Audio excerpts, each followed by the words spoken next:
All right, I'll call this meeting of the Rowan County Commission to order. Commissioner Fishback to lead us in the pledge. Pledge allegiance to the flag of the United States of America and to the republic for which it stands, one nation under God, indivisible, with liberty and justice for all.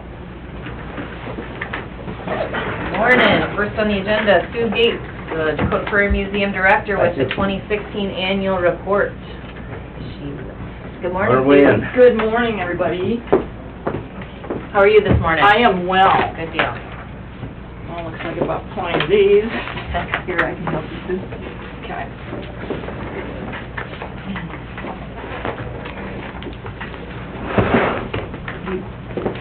one more. Oh, okay. Hold on Nancy's Oh, spot here. sure. There you go. Look for Doug. Yep. Well, first of all, I've said this before, but I will continue saying this, that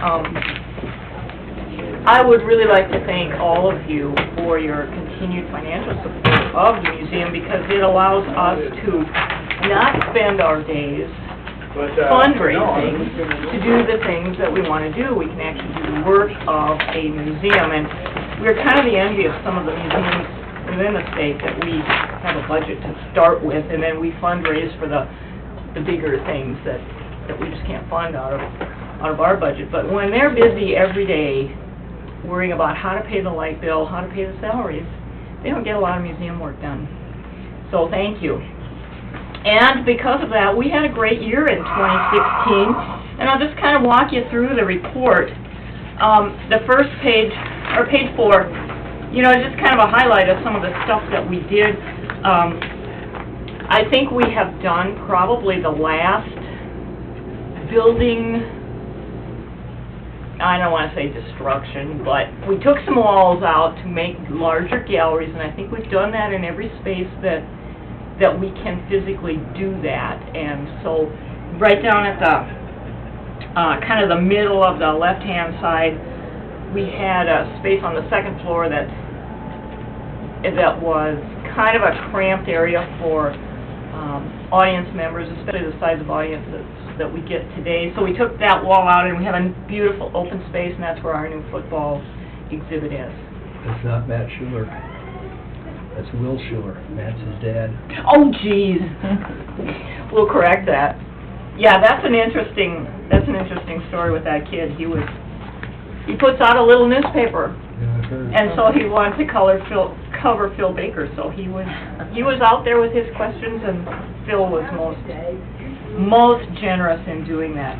And then we got some new flooring in the second floor hallways, and that elevator lobby in the first floor. So really everything physically that can be updated, I think, has been updated in the last 10, 15 years. So as we move forward, you know, probably the biggest thing that we do is educating the public of all ages. And as I say in my director's report on page 6, the education staff, which consists of one full-time person and a part-time position, made 333 classroom visits last year. So obviously that means that a classroom gets more than one visit, and many of these teachers in not only the Aberdeen system, but we are into Groton, we are heading into Warner, which is new for us, but we're able to do that with more staffing. But they have incorporated our programming into their year-long curriculum, so that we're in there the first month of school with an introductory program, and we just build with new programs every month. So we're in there for 9 months in every school in Aberdeen, including Aberdeen Christian, Roncalli, and all of the elementary schools. And then we have also started working with memory care units, which it's interesting to work with that audience. And so we take things out and try to initiate conversation and a little bit of interaction with that audience, and that's been a great deal for us. So we've been busy just keeping our our request for education going. And then, of course, we collect things always. We're much more selective about what we take now because we are running out of storage space in the facility over there. We do have an off-site storage space that we use, but we hate to get too much out there because we need it on-site. So we added 600 new items, which doesn't sound like a lot, but when you're trying to find a place to put 600 more things, it can be a challenge. But we removed 100 or so that either didn't fit our mission or they were, you know, the fourth or fifth representation of something, and we just don't need that many copies. And, you know, the Past Perfect program that we bought for collection management 2 or 3 years ago is just, it's the best thing for museums that has come down the pike forever. It allows us to manage every aspect of the collection from the minute it walks in the door as a consideration to the accessioning of it. It spits out all the paperwork that's necessary. It allows us to have an electronic file of where that is. It allows us to put an image right there so that when we call up this image and we can see it's a nameplate, we can see it says Tom Fishback and it's brown and it's metal, and so you don't have to go to the storage area to look for it. You can just see what it is, and if it's not what you want, move on to the next item. You know, and we're still planning for the future. We've always talked about this parking lot off here with more space. You know, that's probably just an ongoing conversation that we will have for many, many years to try and expand some of our services. But then, you know, we get into the education department on page 8, and we're still working with the Ron Holly 6th graders, a program that started 23 years ago. We're in our 23rd year this year. With these kids, they come over and they're trained to give tours and help with programs, whether they're on-site or off. We take them with us to the classroom. And that's just been a great thing for us, and, you know, they were over probably, says about 140 hours of volunteer time, and they cannot do that unless they keep their grades up and their assignments done, but it is a class requirement that they be part of that program. And then, you know, we couldn't do any of this without the volunteers, which are all listed on page 9, and basically our volunteer corps provides us with really more than one full-time person's hours, almost 2,500 hours of volunteer time, which, you know, allows us to do so many. They're over there unloading the traveling exhibits, putting them together. This morning they're over there rearranging the gift shop, and they were doing some other things yesterday. So they just do a variety of things to help us out. You can still get Alan Gates to something once in a while? Oh, once in a while, yeah. If he wants supper, he has to come down and earn it. And then, you know, and then we get into page 10 with the visitation, which is always kind of an interesting to track that, because we do get visitors from literally all over the world. Last year we had 30 countries. You've never got 100%? 1 year, we got 1 year. It was about 2 years ago. We It's always really close. Yep. And this year it's Delaware and Louisiana. Really? Usually Delaware, Maine, those far, far northeastern states. I mean, Hawaii, Alaska. We've already got a Hawaii. For this year, it's only February. But it amazes me the fact that we have so many foreign countries that come. And of course, a lot of that's the Northern International students. You wonder why somebody from Hawaii would come here in January or February? Exactly. Well, I think this was the hometown that came over to see Mom and Dad. Yeah. But we do get an incredible number of visitors from outside of our area, and they are always so complimentary of the operation, the cleanliness of the operation, the exhibits, the staff. They are really amazed that a little kind of corner mom-and-pop museum can be this well-run, well-put together in a town, in a county this size. 30 countries amazes me. You know, that is. And like I said, part of that is the fact that the international students at Northern come, but a lot of it is just people who have visitors or people who are here looking for jobs and they're interviewing for somewhere in town. It is interesting to see where they all come from. And then if you look at page 11, I tend to be kind of a numbers person, and I like to compare what we're doing from year to year. And this is just a look from last year to the year before, and we really are fairly close. If you look down at the far right-hand corner, you'll see last year we had a total of just over 59,000 participants. That's at the museum, at the granary, at every school, everywhere we are, we count them. This year we're down, but we had 2 long-term off-site exhibits at high traffic areas that we pulled back to the museum last year. So we don't have those in the mix, and but we're picking up. If you at the top of that column, you can see we had 272 school visits last year, 333. It's almost scary to see what we might end up with this year, because those 2 ladies are never at the museum. They're at school. They just start their day at school, and they come home over here about 4 o'clock and plan for the next day.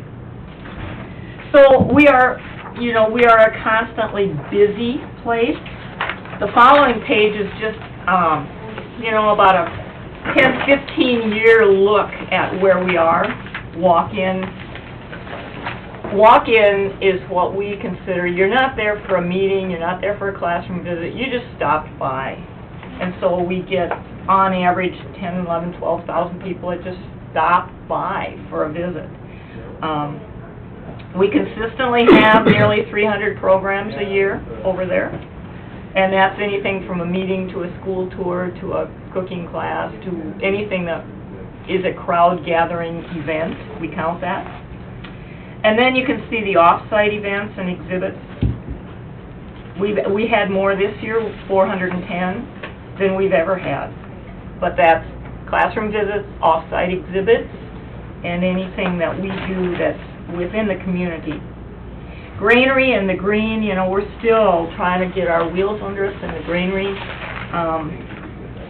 and we're just trying our hardest to get people out there and do things, and we'll keep trying again this year. Do you maintain any of the exhibits out at Centennial Village? No, we have one. The general store is ours. Okay. But other than that, that's all property of Centennial Village. But that one is ours. And the hat store next door to it, we kind of oversight that one as well. But otherwise, Do you have the items there in your Fast Perfect electronic deal, or not? we do. You track them? We do.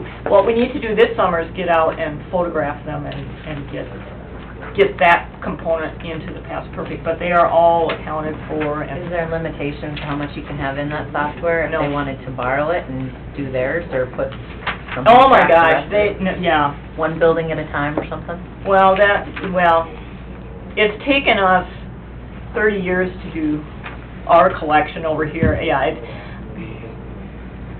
Too overwhelming? I think, for a volunteer base, I guess is what I'm trying to say, that would be overwhelming. Sure. And we have talked about, should those things out there be accounted for, and they probably should be, as I assume, county property. But they're not our property, but they're yours. Well, our fear is that someday somebody comes back and wants to see something and it's not accounted for. And We it's not don't find accounted, it. yeah, and has it disappeared over the Right. years? And that was the unfortunate thing about, Don Giese built a wonderful program, but he never had any paperwork for anything. People would bring out this wonderful stuff, oh yeah, fine, just put it in that building, I'll use it. Well, we don't know who belongs to what, why. So that's the challenge out there. Sure.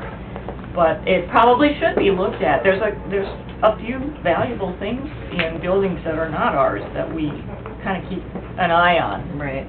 And but even to just go out there and take a photograph of a wall of artifacts so that you kind of see what's there, and then just do a recheck every summer or even a couple times a year, just make sure everything's there. So that's a whole nother kettle of fish. And then, you know, the exhibits department, I have an absolutely wonderful exhibit department. I've got one full-time and another half-time person there. And just within the museum, besides doing the major rehash of that space with the construction and the building from really the walls up of a new exhibit, they did 20 smaller exhibits within the building last year, which is all the art shows and, you know, the kids museum shows that we do. So they are a busy department as well, but you've all been to those places that never change anything and you never go back. And we just want to get out of that, well, once you've been there, because that's what kills a place, is a stagnation of exhibits or information available. So we don't let that happen. Yeah. And we've had some great exhibits, some that were a little interesting, to say the least, but, and then on page 18, you can see just a few of the outreach exhibits. You know, anytime anyone calls us for you're having, you know, the chamber's having their egg banquet, can we put up an exhibit? Well, yes, we can. What's your theme? When you need it, etc. We always are involved with things at Northern, Snow Queen. You know, this year we did something for PC, Nurses Day. Anyone who calls, we try to accommodate the request because, you know, we are a public servant type of organization, and if we can, we do. And that also gets our name and yours out within the county. And then the last page 17, you know, some of the things that we have collected for collection pieces, and I'm sorry to tell you folks around this table, but the stuff we grew up with is now in the museum. You know, the freshman beanie from Northern is now an artifact. The Earth shoes, the Earth shoes that I had to have a pair of in 1970 are now part of the... They still do beanies at Northern? No, that's truly a dinosaur. Yeah, we did it. Yeah, we had to have our beanies and wear them at all times. So, you know, the history that we're collecting now is kind of like our history, which is kind of scary. But that's the challenge, is collecting the history that's relevant to the people that are in your audience today. We still make the best of the pioneer days, but history does keep moving forward, and we need to tell that story.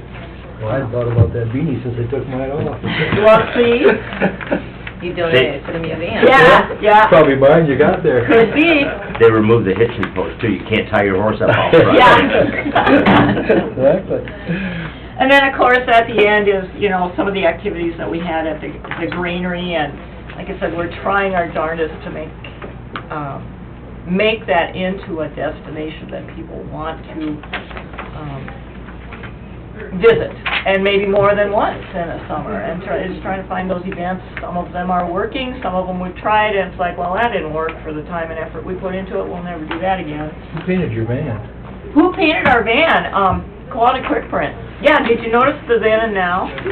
I got rid of my tan grandma van, and now look at us. Thank you for letting us do that and not having to use the Brown County logo on that. That was fun. Laura designed the basic outline using some of the pictures that we have in the collection, and then she worked with the staff at Quality Quick Print. So you know we're coming. Yep. And so you can, you know, there's no hiding at Starbucks now, I guess. Because you can see where we've been and where we are. But that's been fun. What does it cost if a person wanted to rent the granary property for like a wedding, family reunion? What have you been charging for that? It's the standard county lease. I haven't looked at it just recently. I think it's $150 A day. a day, and you can have it, you know, the day before for setup. And we do have one event coming up we have a wedding rehearsal dinner out there, because they're getting married across the street, across the road in Johnson's backyard, which is fantastic. But they're going to have the rehearsal dinner. And I have been approached by South Dakota Public Broadcasting. They have an event called Fiddlers and Friends, which is a kind of a fundraising and advocacy event for them, and that's traditionally at a winery, Prairie Berry out in Hill City and Strawbale down at Renner. And they'd like to get up in our neck of the woods, and they wondered if they could do it at the Greenery. So, I sent them the contract, and I said, we'd love to have something like that. I think that would lift it over that maybe threshold and get other people out there for a reason to be there. They want us to start making wine for them? Well, that's the challenge. They'd have to find a caterer, but there would be, obviously some food and Right. beverage involved, but, I told them to think about it, and if it comes to that, I would definitely be back to you with their details and what they need, but I think that would attract a whole nother audience. That'd be good. That would be a wonderful, Good exposure. I think so. So I'm hoping that they don't look at that contract and think it's too confining, because it isn't a privately owned facility where anything goes, but I think we can probably work around it. So all in all, 2016 for us was a great year. I mean, we haven't had a bad year in 30 years, as far as I can see, and every year just keeps getting a little better, a little more professional for us, and I think operationally, we're one of the most professionally run museums in the state. On your final page on the financial summary, Yes. I know it's probably not a huge number, but how much do you get for donations? The deal to slip money in over there and just... Oh, and that's not in here at all. That's Just a ballpark, would you... I'm just trying to think, it's surprising how much it is. It's usually between $3,000 and $4,000 a year, just in that little, throw a dollar in the hat. Okay. And those monies then go back into something we need for an exhibit or a program. And the new coin thing, the World coin that we got, it was our goal to get $1 a day. We just emptied it out yesterday, and I think there was $85 in it. Pennies, dimes. We need a coin counter now, but, Go to Walmart. yeah, go to Walmart and get one. So those kinds of donations go into the foundation, and then they spend that for, if we need to have a picture framed or something that's that kind of, expense. They'll pay for that, the foundation. The foundation will pay for that, yeah. Sure. And, they have paid for the balance of some of these traveling exhibits that we get in here. That's kind of their mission, to fund some of those bigger things that we just can't do. And then that's where the memberships go to? That's where the memberships go, Okay. yeah. And those are going towards, our upcoming, we've got a big exhibit plan for 2018 that has the dinosaurs involved, so we're already starting to fundraise for that. Cool.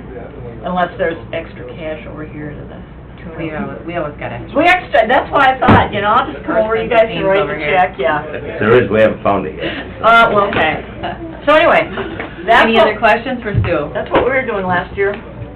Good Sounds report. great. Job You do a well nice done. job of putting that together, thank you. Well, technology, we were just looking at some old ones with the old typewriter and the mimeograph from the 70s, just to get some historic data, and it's fun to just put the pictures in, and less writing, more pictures type of thing. Sure.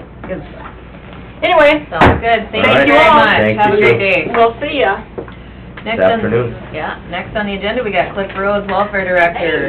He's with an he's coming. Hello, update. Cliff. Morning, Cliff. Good morning, how are you? Good, how are you? Good. Thank you, that's what we're all about. Well, every year I come before you and ask that you amend Appendix A, which is the eligibility criteria under welfare guidelines. They reflect the federal poverty levels that are set by, I think it's the U.S. Department of Health and Human Services. Looks like they went up about 1.5% this year, I think, because I can tell, I know that by heart, the family size of one was $9.90 a month previously, and it's gone up to $1,005 this year. So that's pretty much it. That's what one of the first questions we ask when somebody asks for assistance is we ask them, how much money they made in the preceding month and what their family size is, and whether they're eligible for services off of this list. Need a motion for that? Any I'll questions? move it. A motion from Fishbeck, Second. second from Sutton. Any other discussion? This is a resolution, so it'll be a roll call vote. Okay. All in favor, say aye. Aye. Aye. Opposed, nay. Put me as an aye, too. Anything else going on That's in it. your world? Well, no, we, will be, I don't know, I guess probably next week, talking to you about a photocopier, scanner, for purposes of getting all of our records digitized. We're getting to the point where the storage, we no longer have enough storage, so we gotta start digitizing, which I'm fine with. But we need a bigger copier than what we have currently in order to do that, because it's records going back to the 70s. Are you still assisting in the state's attorney's office? Yeah. Okay. Yeah. How's everything else going? Good. How about you? I'm doing great. Excellent. So Have we you got been a hearing couple any- part-timers over there. Yes, right. Have you been hearing anything new in your office with the Affordable Health Care Act and? Well, implications of that? I don't know that I've been hearing it in the office. I just, whenever I see any proposal out there, I look at it. And from what I can tell, the proposals right now are going to change the way that those credits are done from an income-based credit to an age-based credit. So everybody at a certain age will get a credit of a certain amount of money, which is just, that's gonna change, how it looks for the people who come in our office. They will probably get less of a subsidy as a result. So that's going to change the analysis we do every time we take a look at whether or not insurance is affordable for purposes of us denying or approving benefits. We don't know what those calculations are, the specifics of that yet, but it probably will have an impact. I imagine you're gonna see it too in your private, world. But it may make insurance less affordable for the average person who comes into our office, so. A lot of unknowns right Yeah. now.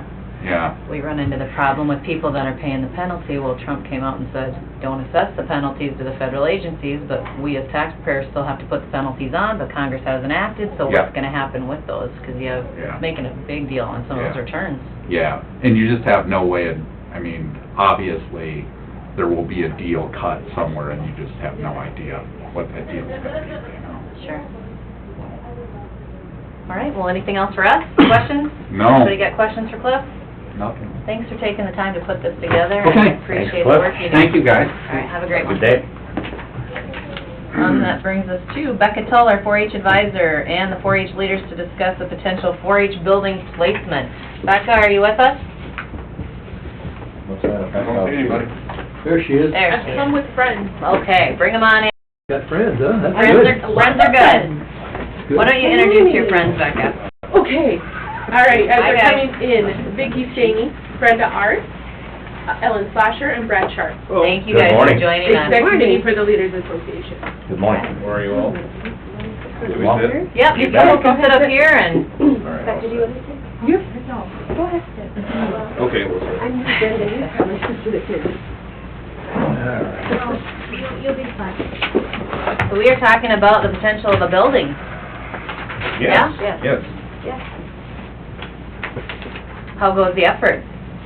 Well, very preliminary at this Sure. point. We've gotten a few, trying to get some bids, just to see, trying to be wise about what kind of building we want to put up. But I guess the primary thing, and you can stop me if you want, Becca.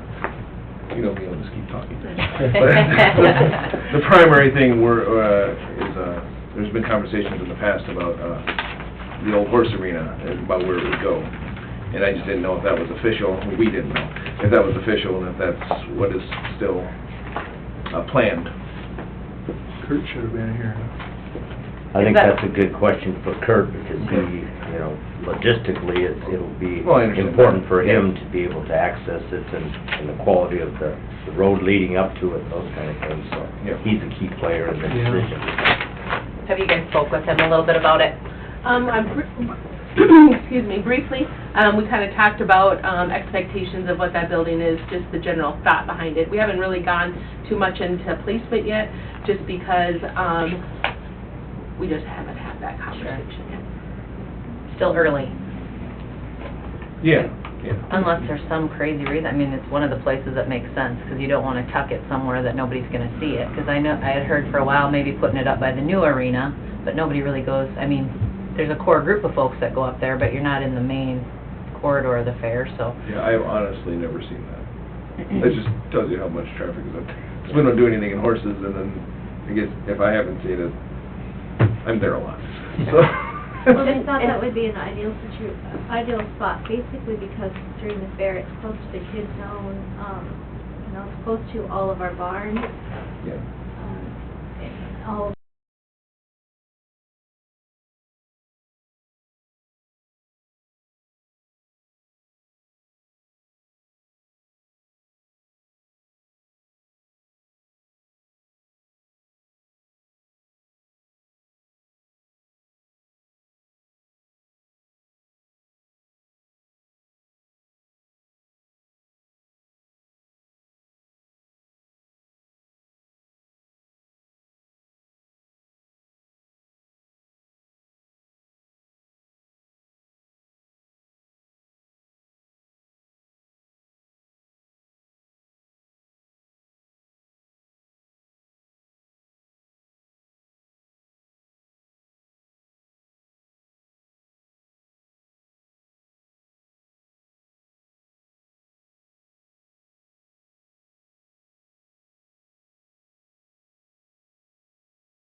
all of our parents are in that area, and we just thought, that way the public we'd be more showable to the public during the fair and other times during the year also.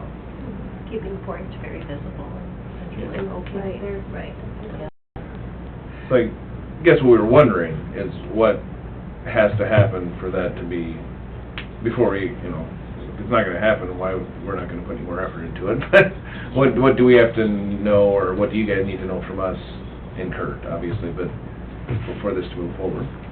And then we were interested in, okay, and as far as insurance, maintenance, you know, who would be responsible for what?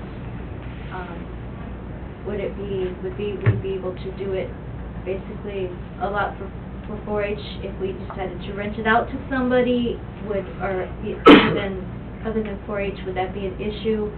Or would we have to mainly keep it just 4-H related? Or if we wanted to cover all the liability end and all the, you know, maintenance, who would be responsible for what? We don't know how this throughout the works. years? At the end of the day, who did you plan on owning it, 4-H or the county? And I think after we know that we have a place to put a building and we can move forward and start doing a building, that's probably future conversation Sure. with you guys, because we're going to want legal advice and all of Yeah. those questions can come up in a future meeting. For now, I think for us to make any progress and put forth our efforts, we just need to know that we have a spot secure. Yeah. So that we don't get all of these proposals and then not have a place to put it. So that's probably what we Yeah. need to focus on today, is just asking if there is. Because a place that that's they- my concern as a commissioner. I wasn't around when deals were made in the past, but we've already got one non-county owned building on county property that hasn't been a bad situation, but it maybe could have been handled differently in the past, and I want to make sure we do it right. Right. Well, and Frank, so, And that's too, yeah. yeah, we'll want to make sure that we have, As 4-H leaders and Becca as a 4-H advisor, what our main concern here is just to have a more flexible and a better space for during the fair and year-round, Sure. for members to be able to do a lot of things, like, and one of them being shooting sports. I mean, they're mostly doing it in the clubhouse during the winter, for goodness sakes, and that's not a very fun environment for the kids to do anything in. So, that's just one example. Yep. So, I mean, we just, Larry wants to. and however that has to happen, Go ahead, we want Larry. to be able to work. And, you know, if I might, I would just point out that the answer to a lot of your questions depends on the question being raised, who owns the building? Okay. And once that's determined, then a lot of these other things will fall into place. And so maybe that's the first thing you ought to kind of settle for yourselves and bring a proposal to the commission. We'd like to build our own building, or we'd like the county to own it, and we'll help put it together. And I mean, that's kind of a key issue. You want to know today, is there a place to put it, irregardless of who owns it? And that's a little different question. And if that's the only, or the first question, then maybe the commission, you know, can address that. But a lot of the other questions depends on the ownership issue. Understood, yeah. I kind of think that was the plan when the horse arena got moved, that there'd be a building there someday, wasn't it? I think that was the talk, yeah. Okay. I'm assuming, Yeah. but I assume we probably need I to think discuss it- it with Kurt a little bit first. And I think that was a conversation we had early on. Yeah. You know, that we talked about having a building in that location. Mhm. But we just want to make sure we have all of our stuff in a row, Yeah. because if we're going to start putting our efforts towards it, we want to make sure it meets our needs as well as your guys' needs as well. Right. I think first thing you should do is check the location, okay with Kurt. Yeah. If he has a problem with it, he needs to come in and talk to us. Or otherwise, I'm in favor of putting it there, but it's whatever he thinks. And then Well, that's understood. the next step is what Larry said. And I think that's the logical place too, because it fits with the, like you said, that's where everything happens 4-H wise. And I'm only one of 5, but I echo Dwayne's concerns about having a non-county owned building on county property. We've had some issues in the past, and so I would prefer to have it be a county building. We take care of the maintenance, but we take advice from you guys on curricula that's there, I think we could put something together where the purpose of the building is 4-H first and foremost. And you guys decide, shooting sports is these days, and that's the priority. But I do like to have the county, as far as liability and maintenance, and us take care of it, instead of wondering who's gonna take care of it and how that's gonna shape up. That's just my feeling. So, I'm go sorry, ahead, Lynn. because I'm kind of new at proposals to you guys, a proposal that would come just with, if we want it to be primary 4-H, our use at any time that we would need it. That is in that proposal, and then you guys then could decide, okay, yes, we're okay with that, we'll pay insurance, maintenance, that kinds of stuff. I didn't know if we'd have more questions as to all of that, because we know that we want that building to be available for 4-H at all times. So, Frank, okay, I'll just speak for me, to be fair. I don't care if county owns it or 4-H owns it, as long as, like you just said, we get to use it. And I don't have any reasons to think that the county wouldn't let us use it whenever 4-H needed to. We don't, well, honestly, we don't know how it works. I don't, I sure as heck don't. So. Well, it could go the other way. I mean, we've had that situation in the past where other people have built, it's an option. I don't think it's worked that well, to be honest with you. So that's if good to know. the county owned it, the county would pay for it and build it. We would help you fundraise for it. Okay, you would help us fundraise, Yep. so we would still be involved in fundraising, Right, right? And you'd handle the, I'm gonna ask, do you handle the taxes and the maintenance then? Sandy? The tax, like property tax? Property There Yep. would be no problem. There wouldn't be any, so we can Oh, take care of that. yeah. I'll donate that. No. That'd be the advantage of the county Yep, owner. it would become a Utilities, county insurance, building, we would be in liability, charge of everything. utilities, maintenance, liability, like we do with all of our buildings. Okay. So would you have to hire another person to take care of that building, or would you be able to utilize who you have? That's what we need to talk to That's Kurt. the That's what you gotta ask for. Okay. So, I mean, you guys are taking on a big venture, doing the fundraising and putting yourselves out there, because it would be county, and so you have to trust in the folks that you're electing here but I think I don't know, Larry, if there's a way to set something up that first and foremost, this building's purpose is for 4-H and, The county when the county receives the building, ownership of the building, you can pass rules on how it's gonna be used, and you can, change those from time to time as the situation dictates, but you have other properties where it's primarily for one purpose, and if it's not being used for that, maybe somebody else can rent it or use it in some way, but, so it's not like the county doesn't have a track record of doing this with other purposes. You look at Centennial Village out there, and, it's sort of run and managed by a certain group, but it's used for other things too, so. Okay. So I'm understanding there'd be some kind of a contract drawn up between Brown County 4-H and the commission, right? The Yes, county? that's Okay, right. An agreement of some type, Kind of. indicating, kind of what, spelling out who has control of it, what? the use of it, and those kind of things could all be addressed at that time. And at times, that contract can change, what you say. I would guess every contract is subject to change based on what you learn as you get into it, and, a couple years in, you might find, you need a bigger building, you need to add 40 feet onto it to accommodate everything that you have going on. So, yeah, everything is subject to change. We can only hope. Yeah, right. Well, yeah, I mean, that'd be great. That would be great if we had to add on in a few years.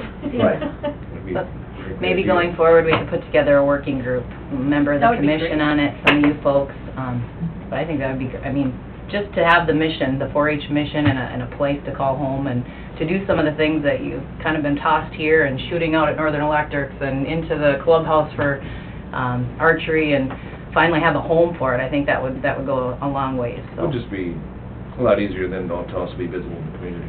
Mhm. Not that we're not that visible, but sometimes it gets confusing. Okay, where's that again? And then where do we have to go for what? And it's like, well, go to the 4-H building. If we could just have all of our activities there, people know where it's at, and there's less confusion at that point. Well, because 4-H is still a key component to not only the success of, but the future of the Brown County Fair. It's a big part of it. We like to think so. Yep. What do you, as commissioners, need from us then, moving forward? $276,000. Fantastic. In bills? Might be possibly. I- One mark bill. We've No, got one bid from one company. How do we go about doing that, I guess? We have one opportunity here, but do we need to, at this point, open it up? Or do we go with this and start fundraising, and then later, once we get closer, take the official bids? Or I'm not sure how that works. Sally, do you have any? What do you suggest? Well, I would think you have to have a realistic figure as far as what you're shooting for. And so to have some preliminary estimates as far as what a building that meets your demands and expectations with cost would be the first step. And then that would be your target for fundraising. Once you get closer to your target, as there's money available, then you'll get into the specifics of trying to get it bid out in some way and make a decision then to go forward or not go forward, depending on how the fundraising goes and that sort of thing. So I think what you need to do to begin with is just come back with a proposal, how much you think it's gonna cost, what size is it gonna be, what are some of the features of the building gonna be like, and then what are your expectations as far as how it's gonna be used and to the exclusion of what other activities. And then, you know, the commission can kind of consider whether or not that's a proposal that they would like to continue to support and move forward with, and you can kind of go from there then. It puts all the expectations sort of on the table, and then if there's some disagreements, those can be hashed out, and then everybody knows where they stand. Okay. But as a starting point, I, for one, support the concept of a building, a 4-H building on the fairgrounds, and think that location would, at least preliminarily, be the first choice, so. Understood, we have talked about it. Thank you for that. Thank you Very, very much, Becky. I still have, I want to just clarify any confusion, so by talking to Kurt, we'll talk to Kurt, and then we'll have, we have your support, and then to be able to have your support, you know, on paper, does it have to be, it's going to be noted, it's going to be, how does all of that? Again, you'll come in with your plan, and the plan may say, we'll build a building this size at this location on the fairgrounds, costing this amount of money, having these features.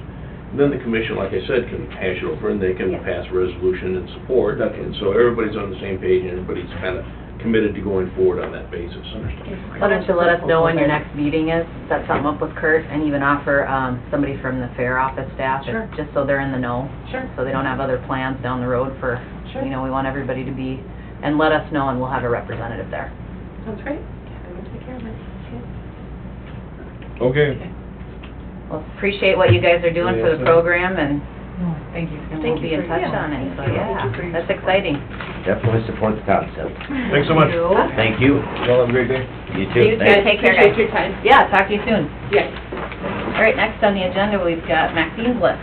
All right, minutes from February 21st. Move. Moved by Sutton, seconded by Fishback. Any changes or corrections to the minutes? All in favor, say aye. Aye. Opposed, nay. Motion carries. Same. Move. Second. Moved by Fishback, seconded by Sutton. Questions? All in favor, say aye. Aye. Opposed, nay. Motion carries. Okay, lease agreements. Move. Second. Moved from Sutton, seconded by Fishback. Any questions on those? I believe there was 4. All in favor, say aye. Aye. Opposed, nay. Motion carries. Fax. Move. Second. Moved by Fishback, seconded by Sutton. Questions? All in favor, say aye. Aye. Opposed, nay. Motion carries. The fair contracts, other than the blanketed ones, it's a 4-H judge. Move. Second. Moved by Sutton, seconded by Fishback. All in favor, say aye. Aye. Opposed, nay. Couldn't remember where we're at there. Yeah. CDGB payment request number 6 for Safe Harbor. Move it. Moved by Second. Fishback, seconded by Sutton. Any questions on that? All in favor, say aye. Aye. Opposed, nay. Motion carries. HR report. Move. Second. Moved by Sutton, seconded by Fishback. Questions on the HR report? All in favor, say aye. Aye. Opposed, nay. Motion carries. Application for POD, that's a point of distribution funding. Move it. Second. Moved by Fishback, seconded by Sutton. Questions on that? All in favor, say aye. Aye. Opposed, nay. Motion carries. The change order number 1 for the LED project, State's Attorney Sheriff Jail. This was discussed a couple of weeks ago in the preliminary approval. Move. Moved Second. by Sutton, seconded by Fishback. Questions on that change order? All in favor, say aye. Aye. Opposed, nay. Motion carries. Declare property from the jail surplus for disposal at the landfill. Move it. Moved by Second. Fishback, seconded by Sutton. All in favor, say aye. Aye. Opposed, nay. Motion carries. And authorize advertising the chemical bids for the 2017 spraying season. Move it. Moved by Fishback, Want to get your name on something? Second by Shipley. All in favor, say Aye. aye. Opposed, nay. Motion carries. And that's all I have. With such hard work up here, Dwayne, you're expecting a lot. Gary, did you have anything for us? We spoke about ID badges last week. Just to let you know, we did contact Minnehaha, Pennington, Brookings, Hughes. None of them require that people wear badges. It's pretty much up to the department head, so I don't know if you wanted to just drop the proposal of requiring that, or how you wanted to move forward on that. We could always reconsider it once we get our security stuff in, if we think there's a need for it then. Yeah. And there may be a need to require people to carry it with them in some way, and that would be wise, probably. Sounds good. March 9th, at the James River Water Development Meeting in Redfield, they're gonna get the annual core update on the Jamestown releases. I don't know if any of you were interested in going, or if you wanted me to attend to get that report. Just wanted to let you know. What, it's the 9th at when? March 9th, 9 o'clock they generally In start. Redfield, you said? Yeah, in Redfield. What are they gonna talk about? The core releases from Jamestown. Oh, They don't, I mean, it's Water not release. testimony or anything, it's just informational? They Yeah, just send the it- core rep comes once a year and gives them, Okay. gives them a report on what they think's gonna be happening and what they're gonna be doing. Might be good if someone was there. Yeah. The gym flows right through Brown County. You available? Sure. I might try to go. Okay. Okay, I'll plan on that. Question arose, we have an employee that's switching positions in the sheriff's department and military leave. About a year and a half ago, we updated the military leave policy to go from 7 to 14 days. Well, there was one person at least that was under the assumption that he works 10-hour days, so 14 days meant 140 hours versus 14 days at 8 hours, which is 112 hours, so that's about 3 days difference. So I don't know if you wanted to update that to include hours specifically, or if you were fine with that, but just for clarification, they just wanted to make sure that... How does it specifically read right It now? reads up to 14 days is what it I think the specifically assumption was reads. 8 hours. Yeah. So it would be 11, you'd get 11 days based on what you just said. Yeah, so 112 hours, period, up to that. If that's what you want to do, I'll just update that for next week's report. Probably the fairest way to do I it. think so. So you're treating Well, you? everybody the same. Yeah, it seems like everybody should be on the same playing field, that just because you work 10-hour shift, you shouldn't get 3 extra days. Right. Why don't you write it up and then we can discuss it next week Sounds when you good. are here. All right. But that's all. I think everything else you probably want to wait on, since Yeah. there's only the 3 of you, so... Don't want me to- So that's all I have. All right, the only thing I was wondering about is we had talked about having a liaison to the Centennial Village folks to make sure we're getting those minutes and stuff. Do we want to appoint somebody? I'd be glad to do it. Would you like to do it? Okay. That's fine. I'd be glad to let him. I was gonna say, or now's your chance, there's 2 gone, you can make one of them. Do you wanna get a hold of them then and just let them I know will. that you are the liaison and that they should invite you to their Yep. quarterly or monthly meetings or whatever give them they're a call. having right now, and that would be good. Do you want that in the form of a motion, or just... Yeah, let's I'd do move that. it. Motion from Commissioner Fishback, second, and from Kipley, to make Commissioner Sutton our liaison to the Centennial Village LLC. LLC, yeah. Any other questions? All in favor, say aye. Aye. Opposed, nay. If I vote no, we're in a pickle. No, we got 2 yeas. Motion passes. All right, anything else from the commissioners in attendance? Larry, anything for us? Not really. I'll be gone next week, but somebody will be here from the state attorney's office, so. Sounds good. Anything else? You guys got anything for us? All right, we'll entertain a motion to adjourn.